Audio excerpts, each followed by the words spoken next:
Genesis chapter 37, verse 1 through 36. Joseph's dreams. Jacob lived in the land where his father had stayed, the land of Canaan. This is the account of Jacob's family line. Joseph, a young man of 17, was tending the flocks with his brothers, the sons of Bilhah, and the sons of Zilpah, his father's wives. And he brought their father a bad report about them. Now, Israel loved Joseph more than any of his other sons, because he had been born to him in his old age, and he made an ornate robe for him. When his brothers saw that their father loved him more than any of them, they hated him and could not speak a kind word to him. Joseph had a dream, and when he told it to his brothers, they hated him all the more. He said to them, "Listen to this dream I had. We were binding sheaves of grain out in the field, when suddenly my sheaf rose and stood upright, while your sheaves gathered around mine and bowed down to it." His brothers said to him, "Do you intend to reign over us?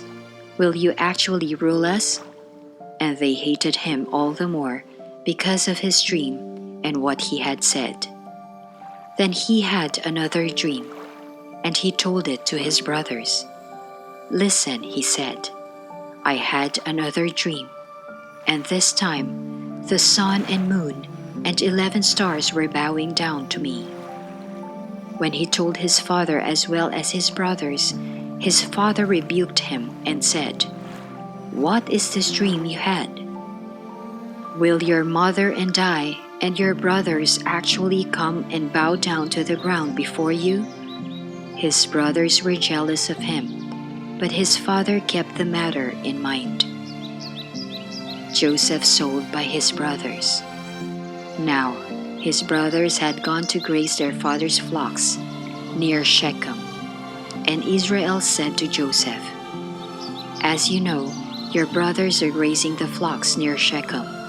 Come, I am going to send you to them." "Very well," he replied. So he said to him, "Go and see if all is well with your brothers and with the flocks, and bring word back to me." Then he sent him off from the valley of Hebron. When Joseph arrived at Shechem, a man found him wandering around in the field and asked him, "What are you looking for?" He replied, "I'm looking for my brothers. Can you tell me where they are grazing their flocks?" "They have moved on from here," the man answered. "I heard them say, 'Let's go to Dothan.'" So Joseph went after his brothers and found them near Dothan. But they saw him in the distance, and before he reached them, they plotted to kill him. "Here comes that dreamer," they said to each other. "Come now, let's kill him and throw him into one of these cisterns and say that a ferocious animal devoured him. Then we'll see what comes out of his dreams." When Reuben heard this, he tried to rescue him from their hands. "Let's not take his life," he said. "Don't shed any blood. Throw him into the cistern here in the wilderness, but don't lay a hand on him." Reuben said this to rescue him from them and take him back to his father. So when Joseph came to his brothers, they stripped him of his robe, the ornate robe he was wearing, and they took him and threw him into the cistern. The cistern was empty. There was no water in it. As they sat down to eat their meal, they looked up and saw a caravan of Ishmaelites coming from Gilead. Their camels were loaded with spices, balm, and myrrh, and they were on their way to take them down to Egypt. Judah said to his brothers, "What will we gain if we kill our brother and cover up his blood? Come, Let's sell him to the Ishmaelites and not lay our hands on him. After all, he is our brother, our own flesh and blood." His brothers agreed. So when the Midianite merchants came by, his brothers pulled Joseph up out of the cistern and sold him for 20 shekels of silver to the Ishmaelites, who took him to Egypt. When Reuben returned to the cistern and saw that Joseph was not there, he tore his clothes.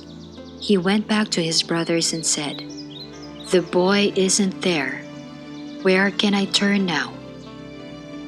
Then they got Joseph's robe, slaughtered a goat, and dipped the robe in the blood.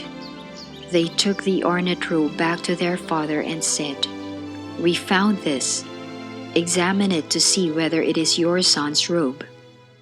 He recognized it and said, "It is my son's robe. Some ferocious animal has devoured him. Joseph has surely been torn to pieces." Then Jacob tore his clothes, put on sackcloth, and mourned for his son many days. All his sons and daughters came to comfort him, but he refused to be comforted. "No," he said, "I will continue to mourn until I join my son in the grave." So his father wept for him.